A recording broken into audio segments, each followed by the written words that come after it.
வணக்கம், நான் தான் தாவேகா தலைவர். உங்களுக்கே தெரியும் யாருக்கு ஓட்டு போடணும், உங்களுக்கே தெரியும் யாருக்கு ஓட்டு போடணும், யார் யார் சொல்லுங்க, உங்களுக்கே தெரியும். பரிச்சை நல்லா எழுதியிருக்காரு, 100க்கு 200 மார்க் எழுதியிருக்காரு. ஆனால் மேலே வந்து எந்த கேண்டிடேட்டுக்கு பேசணுமோ அந்த கேண்டிடேட் பேரை சொல்லாமல் ஒரு பிரச்சாரம் பண்ணியிருக்காரு. எந்த தொகுதிக்கு போயிருக்குமோ அந்த கேண்டிடேட் நல்லவர் வல்லவர், ஒரு நாளைக்கு 100 ரீல்ஸ் போடுவார் எனக்கு வேண்டி. இவர் பார்த்தீங்கன்னா கரூர் சம்பவத்தப்ப என்ன அளவுக்கு வேகமாக முடியாதவர், விளங்குமான தொகுதி. அவரும் தலைவரே டி நகரில் போட்டிருக்காங்க என் போட்டெல்லாம் எதுக்கு நீ தான் நினைக்கிற டி நகரில். அப்படியே தலைவர் நான் போயின்னு வரேன், அங்கே போய் பார்த்துன்னு வரேன் போகிறார். கேண்டிடேட்டு ஃபெயிலியரா, சரி அடுத்த மனையாவது எடுத்து பார்ப்போம் அப்படின்னா அவன் என்ரோல்மெண்ட் நம்பர் தான் போட்டிருக்கான், உள்ளே எதுவுமே எழுதலை. எழுதணுங்க, அதில் அந்த ஃபார்மேட்டில் இருக்கேம்மா, நாமினேஷனே கட்ட தெரியல. நீங்கள் என்னம்மா மாற்றத்தை கொண்டு வர போறீங்க? நேரடியாகவே சொல்கிறீங்க போகிறீங்க, ஒரு பொம்மை எங்கள் அண்ணி சொல்கிறத கேட்டு தலையாட்ட எங்கள் அண்ணன் ஒரு பொம்மை, அது பொம்மையாகவே எடுத்து வரீங்கம்மா. உயிரோட இருக்காருல்ல அவரு, கட்சி நடத்தவே தகுதி இல்லாதவங்களா? ஏன் இனி எடுக்கும் சொல்லலன்னு நினைக்கிறேன். அது திமுக சரி பண்ணிட்டீங்கன்னா என்ன பண்றது?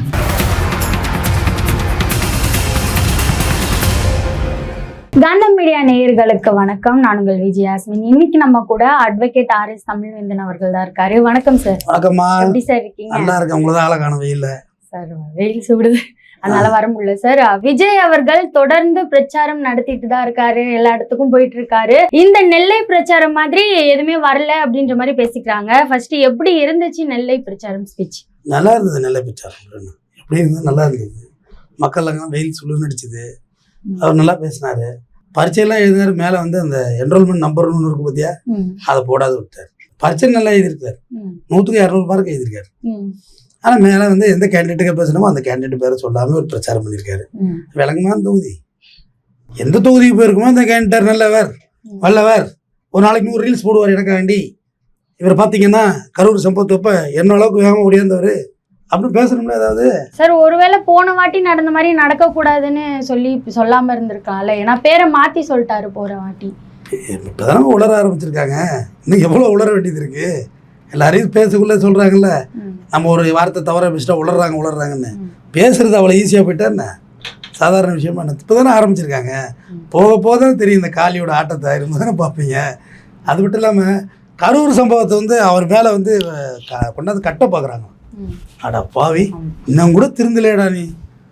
எனக்கு ரொம்ப வருத்தமாக இருந்துச்சு. இதான் நீ பேசினேன், சூட்டோட சூடாக இருந்துச்சு, ரைட்டு சிஎம் சார் அப்படின்னு பேசினா ரைட், அதை விடுங்க, அதை பைபாஸ் பண்ணுங்க. ஆனால் கரூரில் நடந்த 53 பேர் செத்தத்தை வந்து என் தலையில் கட்ட பார்க்குறாங்கன்னா என்ன அர்த்தம்? அது எல்லாமே பழி போடுறாங்களாமே. கரூர் சம்பவம் முதற்கொண்டு ஜனநாயகன் படம் வராதது முதற்கொண்டு எல்லாமே அவர் மேலே பழி போடுறாங்க. சொல்கிறாரு பாருங்க, கரூர் சம்பவத்தை கொண்டாந்து என் மேலே கட்ட பார்க்குறாங்க.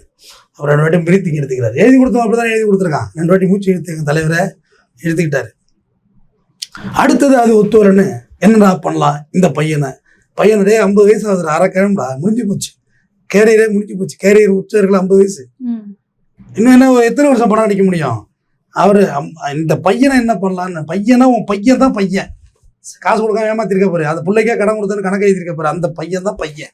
உன் பேர் பையன் இல்லை, நீ தான் தாய்மாமன்னா, யுவர் தாத்தா யுவர் அங்கல் அப்படின்னு சொல்லணும். உங்களுக்கே தெரியும், இப்படி கை வச்சு உங்களுக்கே தெரியும் ஜனநாயகத்தை யார் பிளாக் பண்ணி இல்லை, எங்களுக்கு தெரியாது யார் பிளாக் பண்ணியிருக்கா, இல்லை தெரியாது சொல்லுங்க, தெரிஞ்சாலும் மக்கள் நிற்கிறவங்களுக்கு சொல்லணும்லம்மா. இப்போ நேராக போயிட்டு இப்போ சொன்னார் எல்லாமே உங்களுக்கே தெரியுங்கிறாருமா, எல்லாமே உங்களுக்கே தெரியுங்கிறாரு. வணக்கம், நான் தான் தாவேகா தலைவர். உங்களுக்கே தெரியும் யாருக்கு ஓட்டு போடணும், உங்களுக்கே தெரியும் யாருக்கு ஓட்டு போடணும், யார் யார் சொல்லுங்க, உங்களுக்கே தெரியும் அப்படின்னு மூச்சை எடுத்துட்டு உட்காந்துட வேண்டியதானே.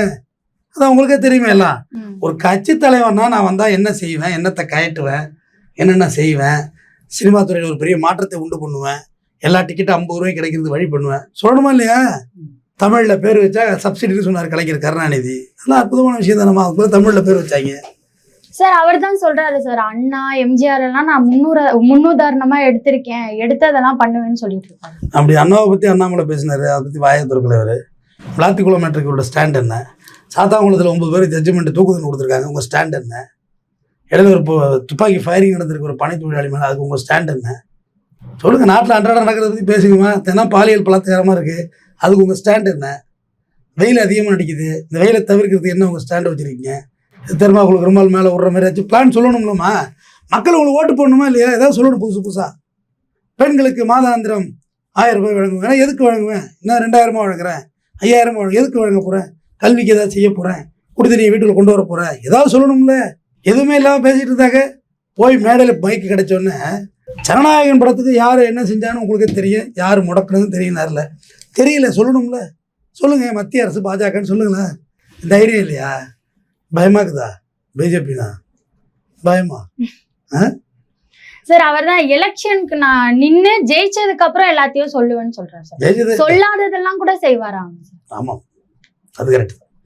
41 பேர் கொண்டதுக்காரமே லைட்டை போட்டு ஆஃப் பண்ணது தான் காரணம். தற்குறி குழந்தை மாதிரி விளையாண்டு போட்டு என்ன வேலையை பார்த்துட்டா பாருங்க. திருவிழா கடை விளையாட்டு இருக்கு பார்த்தீங்களா, சிக்கு சிக்கு சிக்குன்னு லைட்டை போட்டு ஆஃப் பண்ணால் இன்னும் கன்ஃபியூஸ் ஆகிட்டாங்க நம்ம மக்கள். அதில் தான் நம்ம இந்த எமோஷனல் ஆனது, அந்த இடம் ட்ரிகர் ஆனது. 53 பேர் இறந்துட்டாங்க. அந்த 53 பேருக்காக தான் அரசியல் பண்ணுறேன். இல்லை எப்பயே நான் அரசியல் விட்டு போயிருப்பேன், என்னால் மனசாட்சி கேட்கல. ஆனாலும் அவங்களோட ஆத்மாவுக்காண்டி நான் இது வேண்டாங்க.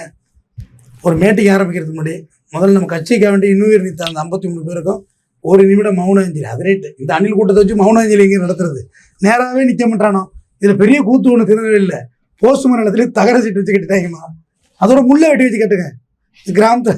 கிராமத்தில் தண்ணி தொட்டியில் ஏறுவாங்க. சின்ன பிள்ளையில தண்ணி தொட்டியில் ஏறுறதுமா, அந்த பார்த்துருக்கீங்க. அதெல்லாம் அது நடுவில் ஒரு தகரோட ஒரு போட்டிருக்கோம் ஏறாமல் இருக்கிறது. நாங்கள் என்ன செய்வோம், நாங்கள் அப்போ அணில் குஞ்சு தானே, சின்ன பிள்ளைலாம் அணில் குஞ்சு தானே, பின்பக்கமாக பிடிச்சி ஏறுறது. இல்லை கீழே வா எங்கள் அம்மா கம்பை வச்சு நிற்கும், கீழே வா உன்னை உரிச்சு விட்டுறேன்னு. நீ அடிக்கணுமா நான் கீழே வர மாட்டேன், குதிச்சிருவேங்கிறது. அப்புறம் வாடா சாப்பாட்டுக்கு போவோம், அடிக்க மாட்டேன் வான்னு சொல்லி பெரியவங்க யாராவது சொல்லுவாங்க. நாங்கள் 5-6 பேர் இருப்போம் மேலே ஏறிக்கிட்டு, கீழே வாங்கப்பா, அடிக்க மாட்டேன் வாப்பா அப்படின்னு போய்க்கிறோம். இவரான தகரத்தை வச்சு கட்டிட்டாங்க. இப்படி இருந்தால் தானே அணில் ஏறும். நான் என்ன சொல்கிறேன், அந்த போஸ் மரத்தில் நல்லா பீர் பாட்டெலாம் உடச்சி சிமெண்ட் வச்சு குத்திருக்கு. அப்படி வச்சு இந்த மதில் சோரில் தாண்டாம வச்சிருப்பாங்க. இல்லை சார், கிரீஸை விட இது பரவாயில்ல சார். எப்பா ஒன்றுக்கு ஒன்று. ஆனால் இதுக்கு இது பெட்டர். நான் சொன்னேன், கிரிசையான் தடவுறீங்க, நல்ல மனுஷ பீயை குழைச்சி அந்த கம்பியில் தடவுறீங்க. அணில் குஞ்சு ஏற முடியாதுல, நார்மல கிரிசையாம அடிச்சிங்க. மாட்டு சாணத்தையும் மனு சாணத்தையும் கலந்து அடிச்சுட்டானே தலைவரே அப்படின்னு நல்லா வச்சுட்டீங்கன்னா பீயை தடவிடுங்க, ஏற மாட்டாங்க யாரும். அப்படி பிடிச்சி அதில் எழுதி ஒட்டியிருக்கு, இங்கே பீ தடவப்பட்டுள்ளது, யாரும் தொடாதீர், வேணா மோந்து பாருங்க. எல்லாம் அது விஜயண்ணா பீயான்னு சொல்லி நக்கி பாத்திரம் பார்க்க போறாங்கம்மா. விஜயண்ணாவோடதா நக்கி பாத்திரம் அப்படி நக்கி பார்க்க போறாங்க. தங்கச்சியா கூட இருப்போம், கூட படுப்போம், உங்களுக்கு என்ன அப்படின்னு சொல்றவங்க செய்ய மாட்டாங்களா இதை? ஏமா உனக்கும் ஒருத்தர் சோறு போட்டு வளர்த்துருக்கான் பாரு, அந்த தியாகி எங்கடா இருக்கான், மேடை ஏற்றிருக்கா அவனையெல்லாம் இப்படி வச்சுட்டு. குப்பை பொறுக்கிறவன் 3 பாட்டு வச்சிருக்கிறான். குப்பை பொறுக்கிறவனா குப்பை பொறுக்குவோர் சொல்லுவோப்போ. ரூ வராதா? தமிழ் சொல்லிக் கொடுக்கலையா? பொறுக்குவோவர். குப்பை பொறுக்குவன் எப்படி ஒருமையில பேசுவ? குப்பை பொறுக்குவோவர், தூய்மை பணியாளர் அப்படி சொல்லணும். 3 பாட்டு சட்டையை தூக்கிடுது. நாங்கள் வச்சுப்போம், காசு இருக்கு வச்சுப்போம், வைக்காம இருப்போம். முதல்ல ஒன்னே வச்சுக்கிறானான்னு பார்ப்போம். ஆளை மூஞ்சி சைஸையும் பாருங்க அந்த பேசுகிற பேச்சுக்களை. ஆக்சுவலாக விஜய் மேலே எனக்கு கோவமே வர்றதில்லைம்மா. பாவம் பரிதாபமாக இருக்குது. பொண்டாட்டி வேற போயிடுச்சு, ஒப்பாட்டி வேற ஏதாவது பேசும், அது வேற சொல்லுது. நேற்றுக்கு எனக்கு புள்ள இருக்குன்னு கூட சொல்லுங்கிறாங்குது. பாவம் பொண்ணையெல்லாம் வெட்டி விட்டாச்சு, அப்பா அம்மாவை அனாதாசிரமத்துக்கு அனுப்பிச்சாச்சு. இருக்கிற ஒரே ஆறுதல் புஷி தான். அவரும் தலைவரே டி நகரில் போட்டிருக்காங்க என் ஃபோட்டோ எல்லாம். எதுக்கு நீ தான் நினைக்கிற டி நகரில்? அப்படியே தலைவர் நான் போயின்னு வரேன், அங்கே போய் பார்த்துன்னு வரேன்னு போகிறார். ஆதவோ அவர் போயிடுவார். அவர் பாடல பாஸ் ஆதவ், அவர் மனமும் போயிருக்கும். உலகத்திலேயே கார் வச்சிருக்க கராட்டா குரூப் அம்பாசான்னு சொல்லுவார்ல, அதுவும் இப்போ அம்பாசிடர் கார். இது அம்பாசிடர் கார் நம்பார்ல. உலகத்திலேயே 233 தொகுதியில் நிற்கிற ஒரே கட்சி தாவேகா தான். இப்படி எங்காவது ஒரு கட்சியை பார்த்துருக்கீங்களா? லெட்டர் பேடு கட்சியில் நாமினேஷன் பண்ணோட கரெக்டாக பண்ணுவாங்கம்மா. விஜய்க்கு இங்கே 50 வயசு, பெரம்பூர் அங்கே 51 வயசு. இங்கேருந்து அங்கே போகிறதுக்குள்ளே வயசு ஏறிடுது பாரு. திருச்சிக்கு யாரும் போகாதீங்க, வேற வழியாக போங்க. இப்படி போனால் வயசு ஏறிடுது. பைபாஸில் வயசு ஏறிட்டு கப்புன்னு ஏறிட்டு அது தான் ஃப்ளைட்டில் போயிடுறாரு. காரில் போனால் லேட் ஆகுது, இல்லை அதில் ஏஜ் ஆகிடுது. ஃப்ளைட்லாம் பறிச்சுன்னு போயிறக்கிறாரு. அப்படி இருந்தாலும் கரூருக்கு லேட்டாக போய் தான் கொலை பண்ணுவார். இல்லைன்னா போயிருந்தா அவ்வளோ பேர் சாவ போகிறது இல்லையம்மா. அது எப்படிமா மறக்க முடியும் அந்த சம்பவத்தை? சரி, இன்னொரு விஷயம், எளிமையான வேட்பாளர்களை தான் நாங்கள் தேர்ந்தெடுத்திருக்கோம். வேற யாரும் ஆளை கிடைக்கலம்மா. விவரமானவங்க எப்படிமா வருவான்? விவரமானவங்க கண்டிப்பாக பட்டு கட்ட மாட்டாங்கம்மா. ஏமா ஒரு கேண்டிடேட்டு அவர் கூட வந்து கூலிங் கிளாஸ் எல்லாம் போட்டுட்டு மீசையெல்லாம் எடுத்துட்டு அம்பேத்கர் மாரியே பேசுவார். அவர் அம்பேத்கரோட காப்பி ஃபர்ஸ்ட் காப்பின்லாம் சொல்லிட்டு சுற்றினார். அவர் தனியாக போயிட்டு இருக்காரு திருத்தணியில். அங்கே ஒரு வேட்புமனு தாக்கல் பண்ண போகிறாங்க, கூட கொடுக்குறாங்க தூத்துக்குடியில். அவர் இல்லை, அவங்களாம் இவங்களுக்கு பயப்படவே மாட்டாங்க, இவங்களை பார்த்தாலே தெரியும். ஏதாவது எழுதி கொடுங்க அப்படிங்கிறார் தேர்தல் அதிகாரி. நீங்களே எழுதிக்கலாம். ஏய் அதுக்கானவங்க இல்லைப்பா, அவங்க ஏதாவது எழுதி கொடுக்குங்க. இப்படி கையில் வந்து பேப்பர் பார்த்திக்கிறா இல்லையா அந்த காட்சி, ஏதாவது எழுதி கொடுங்க.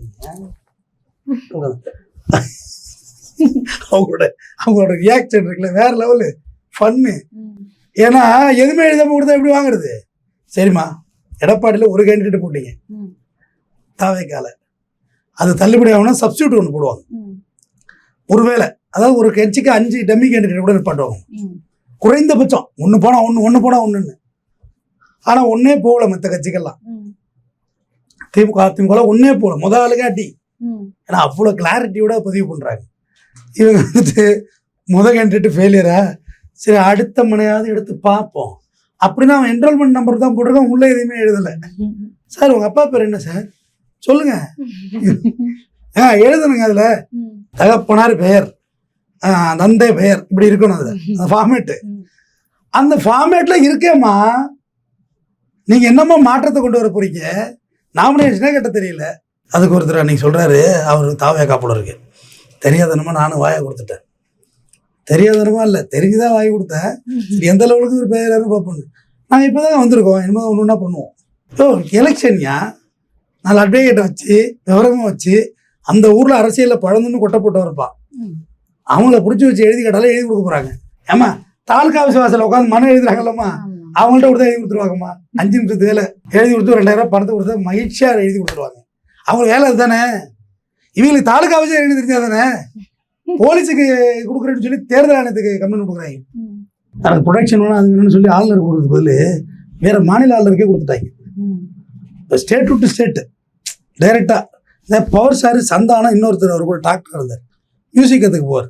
சந்தானம் பவர் ஸ்டார்லாம், நீ என்ன டான்ஸா, நீ அந்த டிபார்ட்மெண்ட் அங்கே போகும்பாரு அந்த கேமராமேன். அதுமாரியில் இவரோட ரூட் இருக்கு. நேராக போயிட்டு இப்போ கூட இன்னைக்கு வரைக்குமே திமுக சதிங்க. எப்போ திமுகவே பல சதியில் இருக்குப்பா. இதெல்லாம் தேர்தல் ஆணையம் கண்ட்ரோலில் இருக்கு. இந்த நாள் பிரேமலதா விஜயகாந்த் பதவி நாமினேஷன் பண்ண போகிறாங்க.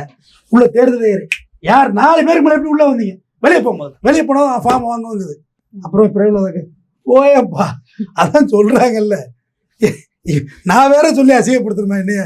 தேர்தல் கமிஷன் ஏதாவது கிக்கிரி முக்கிரின்னு வச்சிங்கன்னா உங்கள் ஃபார்ம் வந்து நீ செல்லாதுன்றவாங்க. ஒரு அன்ஃபிட் குவாலிஃபிகேஷனே கிடையாது. ஆக்சுவலாக விஜய் கட்சி வந்து செல்லாதுன்னே சொல்லணும். கட்சி நடத்தவே தகுதி இல்லாதவங்கலாம் இனி வரைக்கும் சொல்லலைன்னு நினைக்கிறேன். அது திமுக சதி பண்ணிட்டீங்கன்னா என்ன பண்ணுறது? பயந்துக்கிட்டு தான். உங்களுக்கு எதுவுமே யாரும் சொல்றது இல்லை. என்னைய பாரு கீழே விழுந்து எழுதுற எழுத்த 200 ரூபா ஊப்பிடா அதுடா இதுடா டேய் கண்ணியமா பேசவும் எழுத கூட உங்களுக்கு வரல. ஒரு சக மனிதன் சார். அப்ப ஏதோ ஒரு வகையில டிவிக்கும் குவாலிஃபைடா தான் இருக்கு. என்ன குவாலிஃபைடா இருக்கு?